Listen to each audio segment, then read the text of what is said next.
10th board results are out and my younger sister has got 86% and she's crying, and my mother is in the school, she teaches and she wants to, really want me to be back home because she's in depression. Depression, 86%? 3 लड़के पास होते हैं उसमें यार. 86%, and I scored 76% in my boards in 10th, and I think my father celebrated. I mean, I was a topper in economics and I was topper in English, but nonetheless, I said, what is this going to do good to me? 2 plus 2 is 4, I should know that, but what is sin and cos theta and all of those things? Why was I slapped? I mean, at that point in time, आपकी तो किस्मत है, कोई हाथ नहीं उठा सकता, but at that point in time, हमें तो चांटे पड़ते थे boss. याद करो, what are the 5 bacteria that causes food poisoning? 2 थप्पड़ों से मुझे 2 तो याद हो गए, aspergillus and salmonella. I still remember that. But what is that doing good to us? That particular knowledge is not, helping me, or possibly will help anyone in their professional life or possibly their higher education. That's why we organized this and we gave the theme competencies over content. We're preparing all of you all for a future which is unknown. We don't know what's up there. I mean, I think 60% of the jobs which were super hit jobs until last year, they don't exist anymore because of artificial intelligence. So what all new careers are on the block, I mean, how you should kind of go about it. I mean, we have kind of carefully handpicked some amazing speakers, and they won't really give gyan. I mean, it's going to be an interactive session, and you're free to give feedback. We have some lovely co-chairs here. We have Daksh Kala from Jaipur, CEO of Saumya College. We have Annie Natarajan she's from UK. Natarajan. She'll crack that mystery why she's called Annie Natarajan. And then we have DCOM. DCOM, could you just say hi to them? He comes from Guwahati, he comes from Assam, and they have some amazing sessions lined up. And I think there is a lot for you to gain today. And my co-chairs are very, very open to receive feedback, even if it's a critical feedback. Jaipur के हैं तो मुंह पे बोलना तो जानते हैं हम लोगों. अच्छा नहीं लगेगा तो you can boo. अच्छा लगेगा तो तालियां भी बजाएंगे.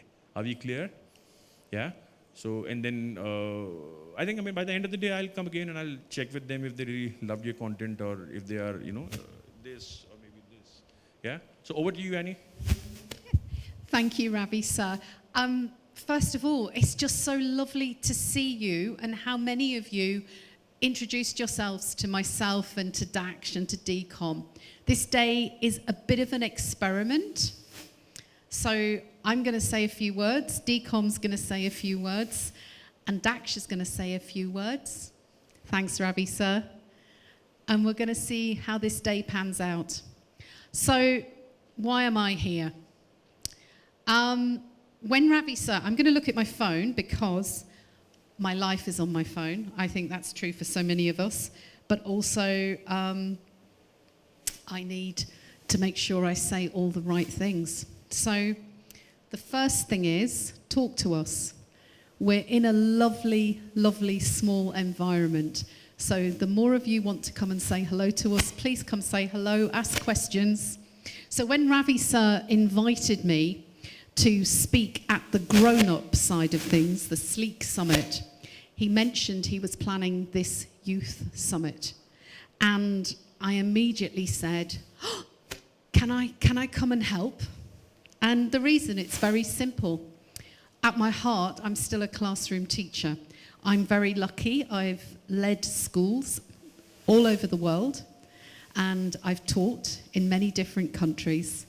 But the people I've learned the most from are usually the young people that I teach. It's what happens in the classroom that is the most important thing. So, just to test how brave you are, I'm going to throw out a little question. I'm going to read you something that was written about young people. And the challenge I have for you is to tell me when it was written. Okay? So this is what an adult has written about young people. And I want you to tell me if you think it was written a week ago, a year ago, 10 years ago. Okay? Are you up for that? You're up to be brave? Yeah? I'm loving the Indian nods here. I'm lucky. I've lived in India for 10 years. I understand this actually now means yes. Young people, They love luxury. They have bad manners and they despise authority. They show disrespect for their elders and they love to talk. They contradict their parents. They chatter constantly and they are rude to their teachers. Okay, so who is the bravest person? Who's going to put their hands up and tell me when that was written? 1 year ago. Do I have any offers on 1 year ago? Gentleman right at the back with his hands up, big voice. 10 years ago? Anybody? 10 years ago? Sir? 200 years ago? Do I have any offer on 200 years ago? Yes, sir. 10 years ago, so we've had 1 year, 10 years, 100, 200 years. One more guess? 20 years ago. Go on, one more. Probably pretty recent. Probably me talking about my son, you might think. But no, that was written 2,000 years ago. 2,000 years ago by Socrates, a Greek philosopher. And this is the reality. Every new generation challenges the older one and creates change.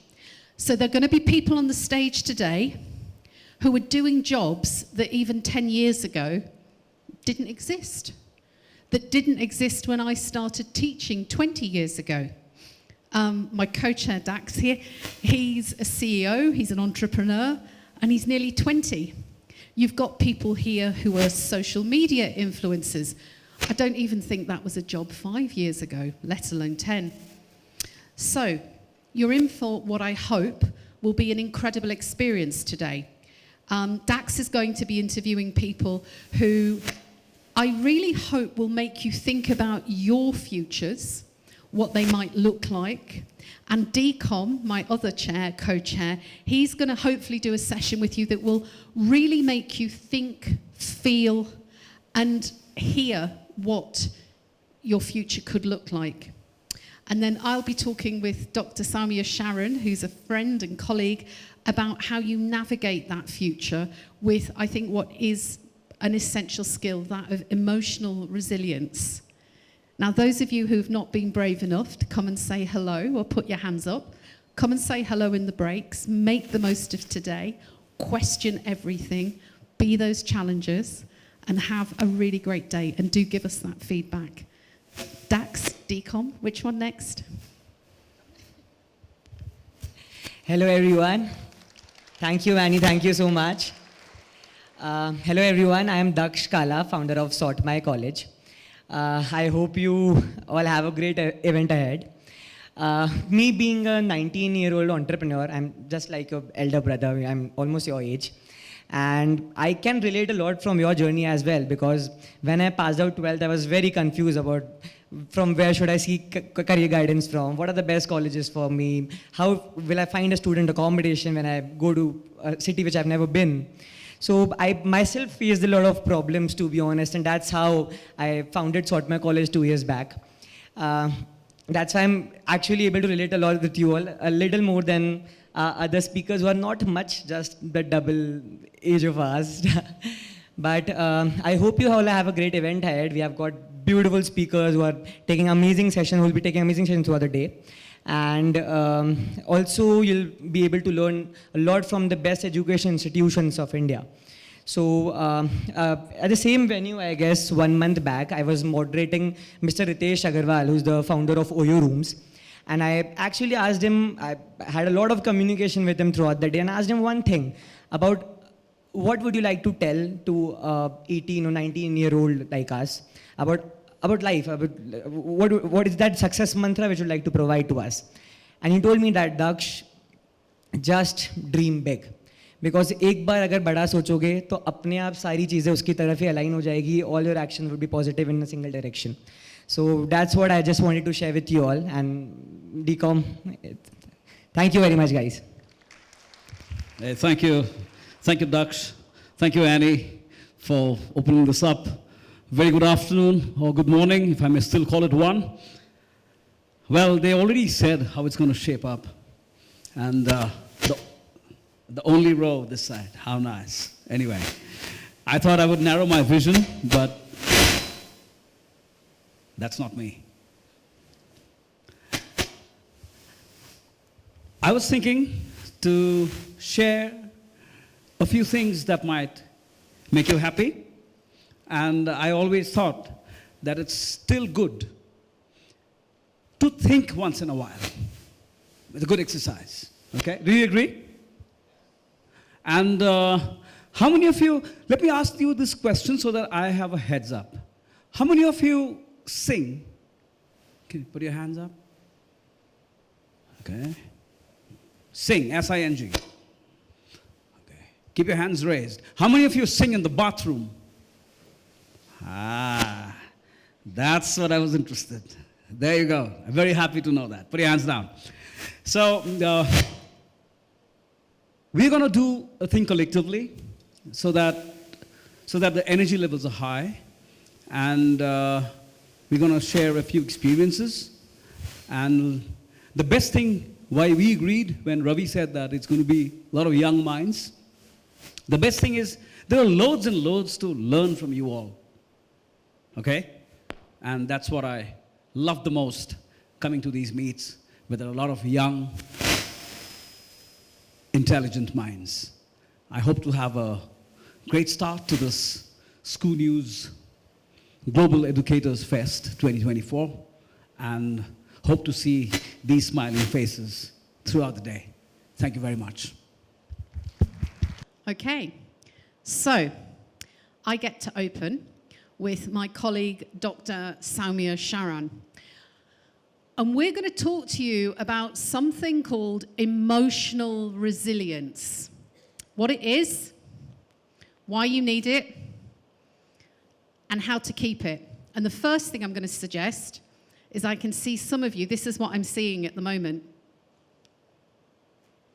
So instead of being here, you're watching me from behind a screen. And actually, that's probably going to be one of the things we'll talk to you about, because we're bombarded by screens. I've got my notes on a screen. Yeah? But it's how you make this technology work for you and not being controlled by that technology. So try and be brave in between the sessions. Get on your phone and tweet and do whatever you want to do. But try and be present with us in these sessions, because that's where you're going to learn the most. So I'm going to ask Dr. Saumya to tell you a little bit about what she does. I'm an educator, I'm a teacher, but she's a psychologist. So she's going to introduce herself, and then we're going to try and see if we can broaden your minds to what emotional resilience is. Thank you, Annie. Hi, everyone. Hi, good to see you. Okay, I am Dr. Saumya Sharan. I'm a clinical psychologist, and I work with students. I am the professional psychologist at National Institute of Design, and I also have my private practice, and I consult with a few organizations. So that's the formal part of my introduction.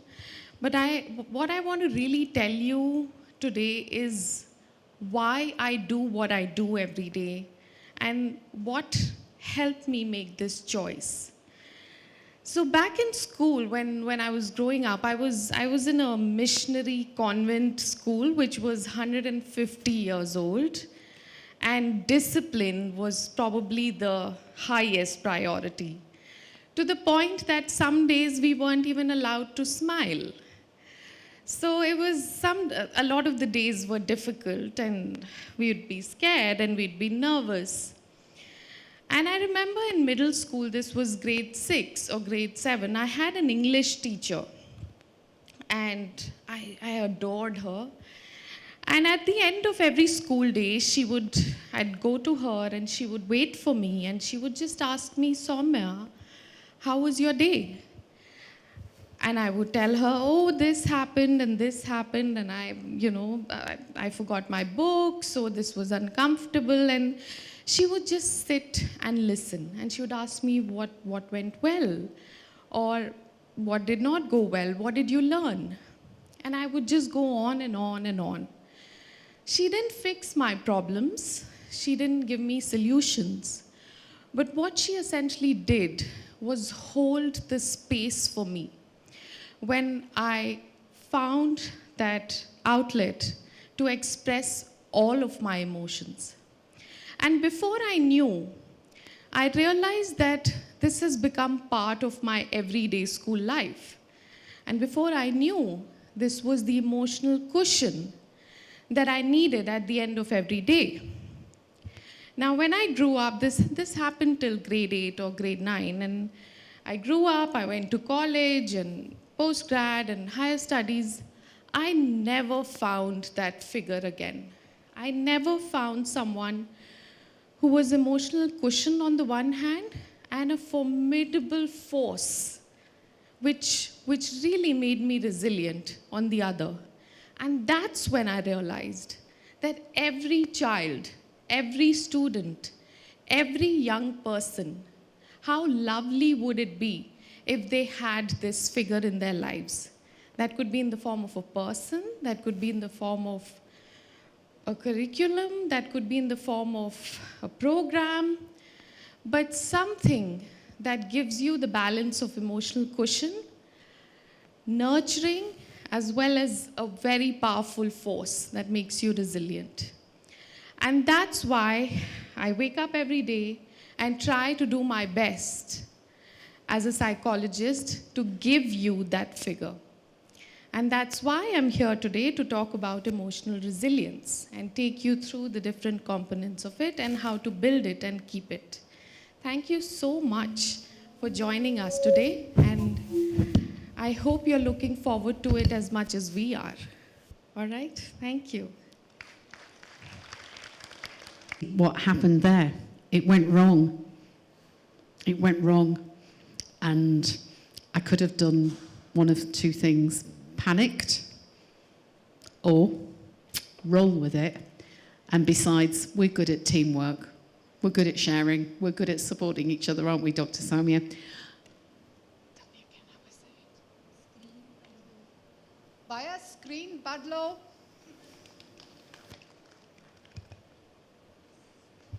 So, what is emotional resilience?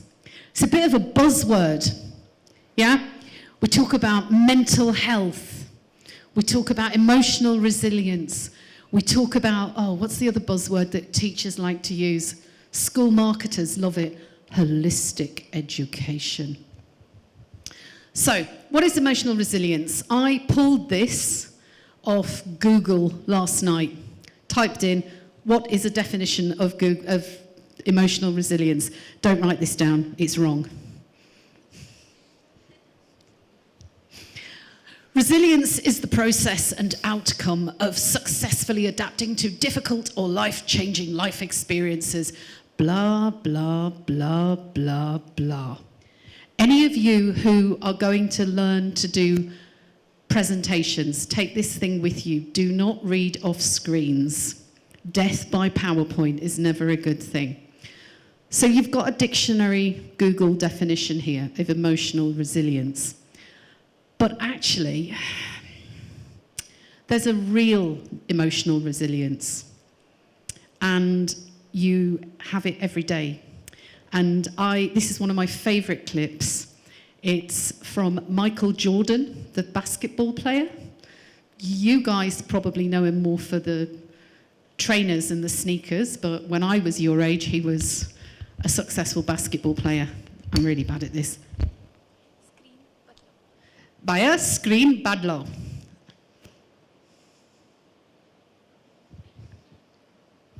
And this is what emotional resilience is. I've missed more than 9,000 shots in my career. I've lost almost 300 games. 26 times I've been trusted to take the game-winning shot and missed. I've failed over and over and over again in my life. And that is why I succeed. 9,000 missed shots. And about 30 that won games. And yet, he kept going. And this is what I really want you to start to think about, is how do you recover when you miss the shot? How do you recover when you don't do as well in an exam? When you don't get into the university you want to go in? Or, for some of you, when you are that class topper and you get into that university and suddenly you're with 100 other class toppers and you're no longer special, you're average. How do you keep going? How do you keep making those shots? Because when you think of Michael Jordan, you think of him winning. You think of him, I'm very short, but you know, making that shot. Yet what allows him to make the winning shot is failing 9,000 times, is practicing and practicing. So that's what emotional resilience is. It's how you keep going in the face of adversity. And speaking as an educator and a parent, I think this is probably the biggest challenge for your generation, is when it gets tough, how do you keep going? How do you keep going? How do you dig inside yourself? And that's what we're going to take you through today. So I'm going to hand over to Dr. Saumya, and she's going to talk you through what makes emotional resilience and hopefully how to keep it. We'll go on to that next. Okay, we saw the video, Michael Jordan missing 9,000 shots. But as Annie said, we remember him for the shots that he took. And no one knows about the shots that he did not take. So what helped him be resilient? These are some of the components that really built the resilience that was required to make Michael Jordan who he is today. So some of the components are bouncing back. When he did not make that first shot, that second shot, that 100th shot, that 1,000th shot, or probably the 5,000 shots that he did not make. How was he able to bounce back? How was he able to get back on track? Get back on the game and be like, I want to do this one more time. I want to try one more time. Managing stress. How do you think a typical morning would look like for Michael Jordan when he was playing a match where there were high stakes involved? He was representing his team, he was representing his club, his country, all eyes on him. Do you think he was stressed? Yes, absolutely. But he tried to work through that stress. He tried to manage that stress and tried to find some coping aspect which helped him be calm or not let stress get the best of him. So he tried to really work under that pressure. Some of the other things, attitude towards failure. What if after the 100th shot that he missed, or the 1,000th shot that he missed, or the 8,000 shots that he missed, he said, I don't want to do this again? What if he would have said that? I'm failing over and over. I don't think I'm made for this. I don't think I want to do it again. Do you think that's what happened? What did happen then? Yeah. He kept going on. Yes, I see a hand raising. Yes, please. He learned from his experience. He asked himself, instead of, what am I losing? I think one of the questions was, what am I learning? And how do I apply this learning to my next match, to my next practice, to the next day that I turn up for basketball? Being open to change, managing emotions. Being open to change. Change is so hard, so uncomfortable. it's almost like our mind is telling us, this is not okay. The first reaction that our mind and body has to change is resistance. So it's not you, it's all of us. The first thing that changes and we're like, I don't want to do this. Let's go back to where we were. But if you're not changing the current situation, if you're not changing the current way of working, how do you move forward? So it's also how you look at change. It's also about how open you are to change. That things are going to change. This is going to be uncomfortable for me. This is going to be not so nice, not so easy. But does that mean it's impossible? No, it's not. How do I make this work for myself? What are some of the skills that I use to work through the change? And finally, regulating and managing emotions. How many of you get scared before an exam? Like your final exam. Most of us, right? How many of you get scared if you have to give like a presentation or if you have to do public speaking? Most of us, well, I was so scared before this. So does emotional management mean you're not going to go through these emotions, the so-called bad emotions? No. There are no good or bad emotions. It's just emotions that make you feel comfortable or uncomfortable. So it's not that you're not going to be scared. It's not that you're not going to be uncomfortable. Courage is fear walking. You're doing the thing with the fear anyway. Courage is not the absence of fear. It's doing the thing that you're supposed to do along with the fear. Everyone gets scared. People who say that they don't are lying to you. Right? So a lot of times you have to go on with the fear. So these are some of the components of emotional resilience, and I hope you can incorporate some of them as you move forward in life. Over to Annie. All right, can you change the screen? Screen badal dijiye. Okay, so we've given you, I hope, a good idea of what emotional resilience is. And now we're going to talk about how you build it and how you keep it. Just as an interest, how many of you exercise? How many of you, yep. How many of you lift weights? Quite a few. No, it's Libby. Girls, you need to lift weights. We need strong women. One girl's got their hands up, so that's your challenge. You don't start lifting 30 kilos. You start with 2. And emotional resilience is exactly the same. It's a muscle that you build, and then you have to keep exercising to keep it strong. So, being aware of your emotions, Dr. Saumya said it so well. You know, there are no bad and good emotions, but there are emotions that we're more comfortable with and we're not comfortable with. So try and remember that. They're part of you, but they don't define you. Yeah? You fail, you pick yourself up, you get on with it again. And part of that is how you talk to yourself. One of my mentors, one of my gurujis, she's a very wise educator of many years standing. She always says to me, would you say that to a child in your classroom? Would you say what you've just said about yourself to a friend? No. You wouldn't tell your friend, God, you're so stupid, you failed your exam. Yeah?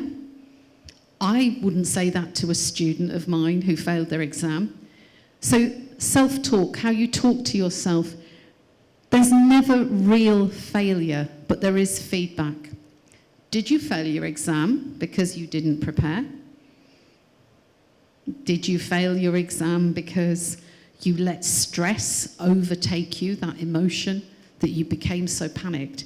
So try and remember how you speak to yourself. Would you speak to a friend like that? Yeah? Give yourself that feedback. Yep. How to do it. Social connection. These things. Amazing.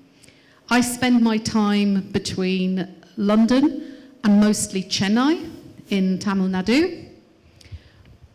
I get up in the morning, I will talk to friends in Chennai, I will talk to friends in New Zealand, and then in the evening, I'll be talking to friends in Japan. These things are amazing, they can connect us. But the other side of it is that they disconnect us. I know COVID was hard. I know lockdowns were hard. And you know, social media, Zoom, Skype, they helped us stay connected. But how many of you talk to friends in the evening on this? Go on, be honest. When was the last time that you said, let's go to the park and play football or cricket? Let's go see a movie together. Let's meet for a coffee. Somebody's just said here yesterday, good.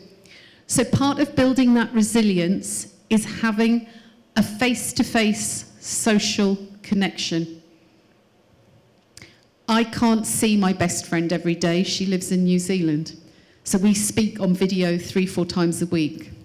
But I also have friends in London and in Chennai that I make sure I see physically, because that social connection builds resilience.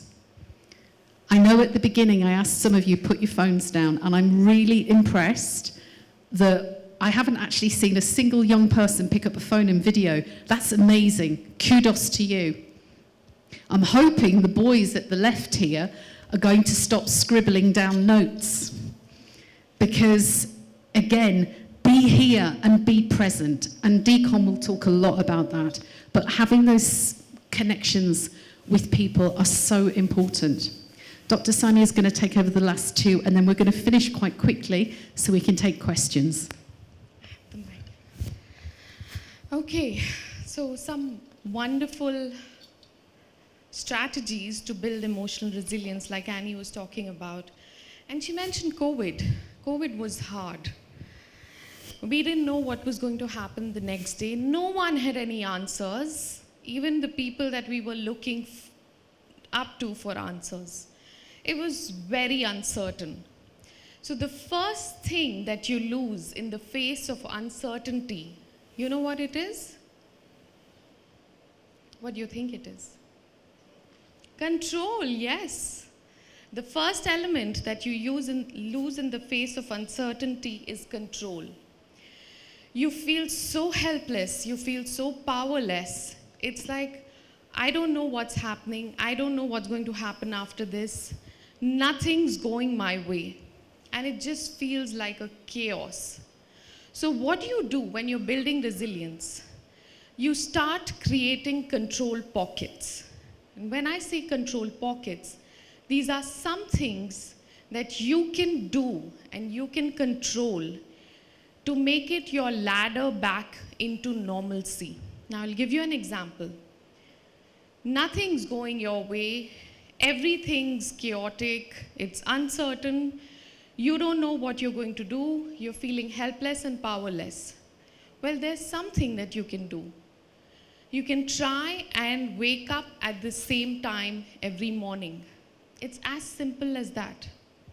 You can try and have your breakfast and your dinner at the same time every day.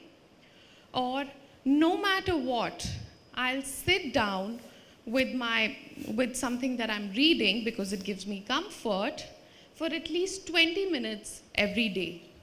Or no matter what, I'll try and speak to my friend, social connection, for 10 to 15 minutes every day.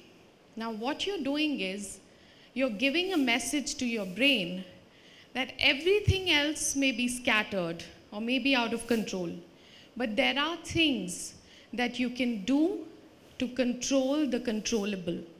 You can create your own control pockets. You can make that safety net for your mind so that it feels, even though everything is out of place or not working for me, there are these little things that I can do no matter what. So that's the part about controlling the controllable. And the last one, openness and flexibility. Now, if you're doing the same thing over and over again, But if you're doing it the same way, without asking different questions, where do you think it's going to lead you? Nowhere, yeah. So a lot of times when I talk about openness and flexibility, it's about looking at the same situation and asking yourself, how else can I see this? Because when you start to do that, it's probably the same thing that you're dealing with for months or even years. But when you start asking yourself this question, how else can I see this? You will understand that there is some control that you have over how you respond to the same situation. Is the same situation, probably nothing's changing about it. But if you ask yourself this question and you're able to look at it differently and develop that element of flexibility, you'll understand that you have more power over your responses, and they can really be responses and not reactions. And that's when actions start changing, and that's when the situation starts working out. So even with Michael Jordan, he would go to the same practice every day. He would do the same thing every day, but he would ask himself, how else can I view this? What else can I do? What is something that I can do differently? So you're going to school, you go to your class, maybe it's the same situation where you're feeling stuck. Probably ask yourself, take a step back and ask yourself, how else can I see this? And how can I respond to it differently now? Over to Annie. Screen badal dijiye.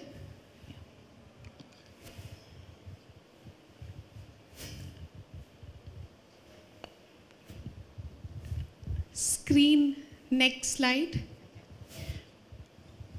Okay, so I am going to break the rule I told you earlier. Just like Dr. Saumya said, sometimes you do things differently to make them work. This is a quote from President Theodore Roosevelt, probably one of the most famous American presidents. I'm not going to read all of it, but it's called The Man in the Arena. And I think it's such a powerful piece of writing about what emotional resilience is in practice. It's not the critic who counts. It's not the man who points out how the strong man stumbles or where the doer of deeds could have done them better. It is the credit belongs to the man who was actually in the arena, whose face is marred by dust and sweat and blood.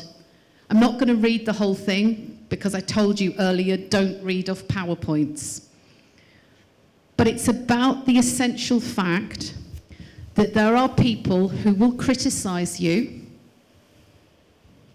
but they will not try what you do. I bet there's people who look at what Dax does with Sort My College and goes, well, I could have done that better, but they don't. They don't put themselves out there. So it's who you listen to. Some of you may know of the American researcher and writer Brené Brown. She talks about the cheap seats. The people who are in the cheap seats that criticize you. Are they with you, giving you feedback, or doing the same thing, or working with you? So you need to learn who to listen to. When you say you're going to aim for something, and your friend says, you'll never do that, it's too hard. Don't listen to that. Dig inside yourself. If that person is with you, in the arena, then they're somebody to listen to. But if they're in the cheap seats criticizing, think twice. So, the fact is, you are going to fail. It's part of life. But it's how you pick yourself up. I'm going to tell you a very brief story. And it's a story I tell every maths class. I'm not a maths teacher, I'm a historian. But as a principal and a vice principal, I usually tell this story. I went to 2 very good universities. I have lots of degrees. But my board exam, the GCSE, as we call it in the UK, Anybody want to guess how many times I had to take the exam to pass it? 3 times, that's very generous. Anybody? 4 times? Slightly lower. Yeah. I have a degree from Oxford University, a degree from the University of London. I've taught all over the world. I've travelled. By anybody's estimation, I'm doing okay. Took me 5 times to pass my board exam. Guess how old I was? 20? My goodness, second guess correct. I was 25 years old. I had a place at Oxford University, and Oxford said, you can't come. I'm like, but my references, my grades. And they said, you failed your board exam when you were 16 for maths. I had 3 months. I took that exam 5 times to pass it. So believe you me, when you look, we're going to go back to Michael Jordan, the most successful basketball player in the world, he's lost 9,000 shots. So remember, it's how you pick yourself up. Yeah? It's how you keep going, how you surround yourself with the right people, doing the right thing. Dr. Saumya, do you want to make a few remarks about this and then we'll open the floor for questions? Sure. All right.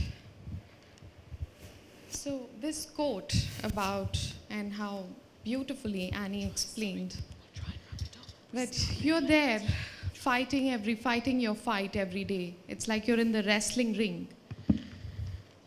And you're giving your blood and sweat and you're fighting through the mud every day. You show up for your fight every day. And there are people around you. There are people in the audience with their, some, like if you're fighting a match, some people are there, even with their cheap tickets, who feel they are entitled and they have the right to say whatever it is that they want. Now, I meet a lot of young people and they say, you know what, I want to work on this part of myself where I don't want to be impacted by anything that others say. I don't want it to affect me in any way. Well, if that's the goal, then I don't think we're going to achieve that goal. Because we're social beings, we're wired that way. It will impact you. It will have some effect on you. But when you're there in the wrestling arena, and there is the audience, which can be your friends, family, relatives, other people, who are saying, that was a horrible match, or that was a horrible exam, or that was a bad annual day performance, or I thought you were going to be good, but you were so bad at the debate competition. There are going to be people who say all of these things. But you know what? When you're in the arena, you decide. You have the power to decide whose voices do I want to matter today? Whose voices do I choose to listen to? And whose voices? Now, these can be your friends, these can be your family, these can be your well-wishers, and some of them may say very nice things, very encouraging things. Some of them may say not so nice things, but that can be taken as feedback. And some of them will give you very constructive feedback. So it may not feel good, but you can really incorporate it in your next performance or match or debate competition. But remember, you have the power to choose which voices do I want and do I choose that matter and that have an impact on me today as I go through this match, as I fight my way through with all my sweat and blood and the dirt. So it's really about, when we talk about emotional resilience, remember there'll be people saying all sorts of things. When you go to school, there'll be comments about appearance, how you look, what you say, what you don't say, what you do, what you don't do, where you're selected, where you're not selected, your dreams, lots of things. And people will say things, but you have the power to decide whether you want to listen to those voices. And it's not that you can ignore all of them. No, you can't. But how many voices do you choose to listen to? And what voices will that be? What are they saying to you? So with that, I'll wish you all the best. Thank you for being very, very mindful and present and listening so well. I think that's fantastic. And I hope this was helpful and you're able to take back a lot of things about emotional resilience today.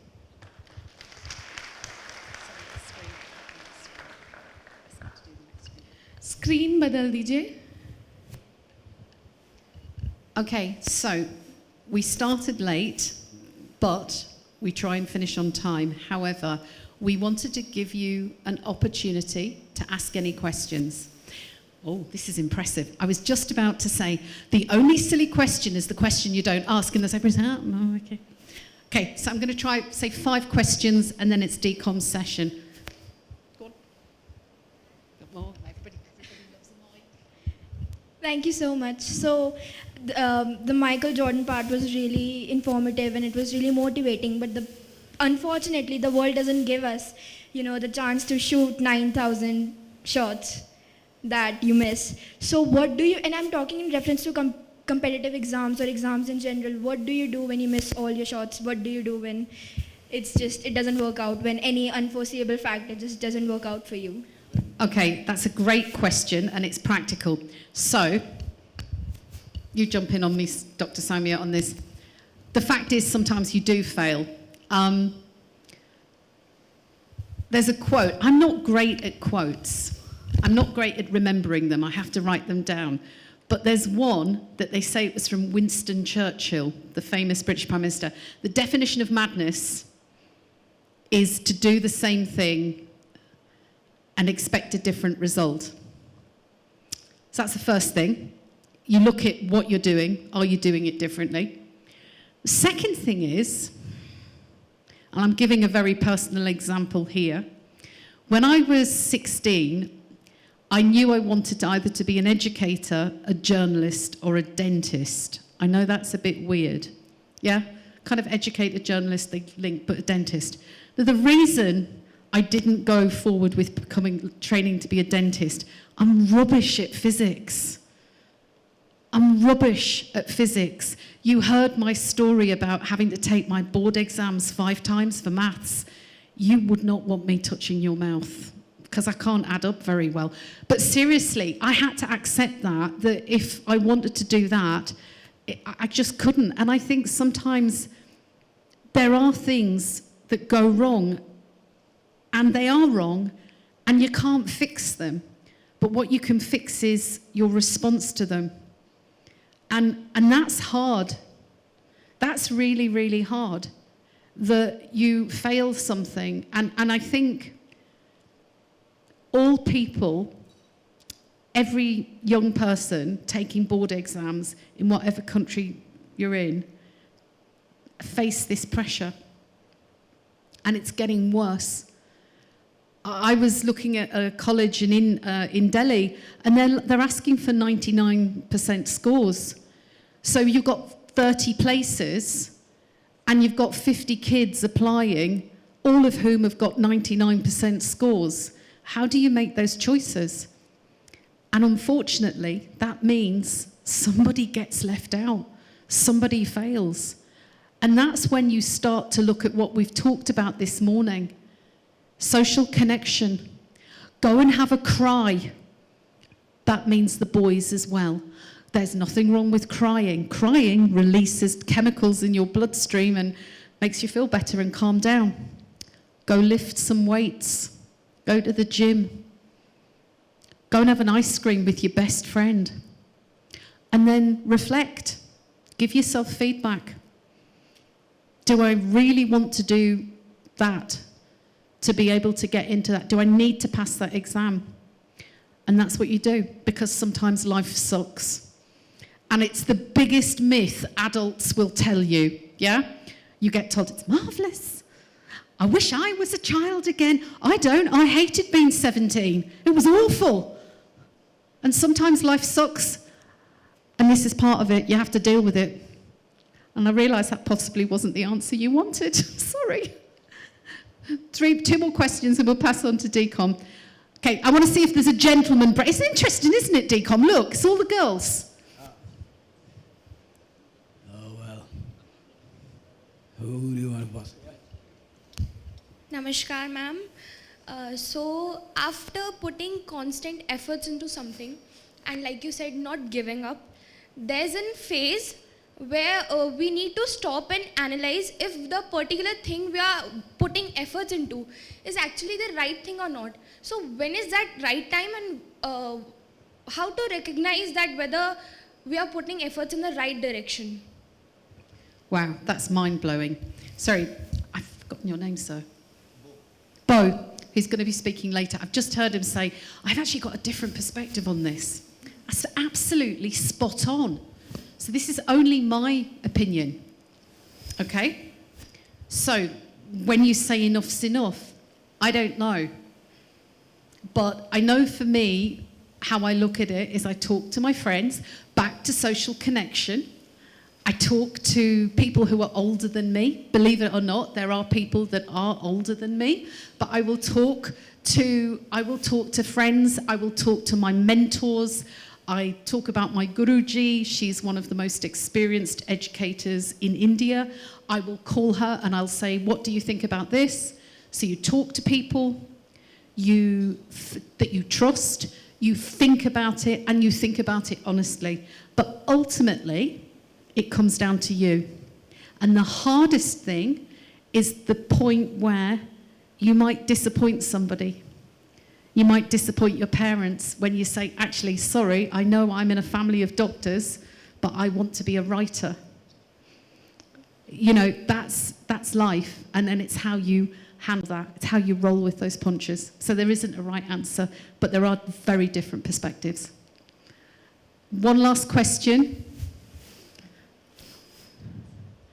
Come on, boy. Oh, wait, there's one at the end. I'm sorry, ladies. But there's one gentleman with his hand up, so let's pass the mic over to him. Saumya, do you want to take whatever comes next?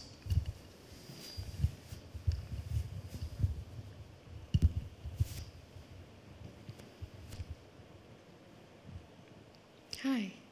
Hello.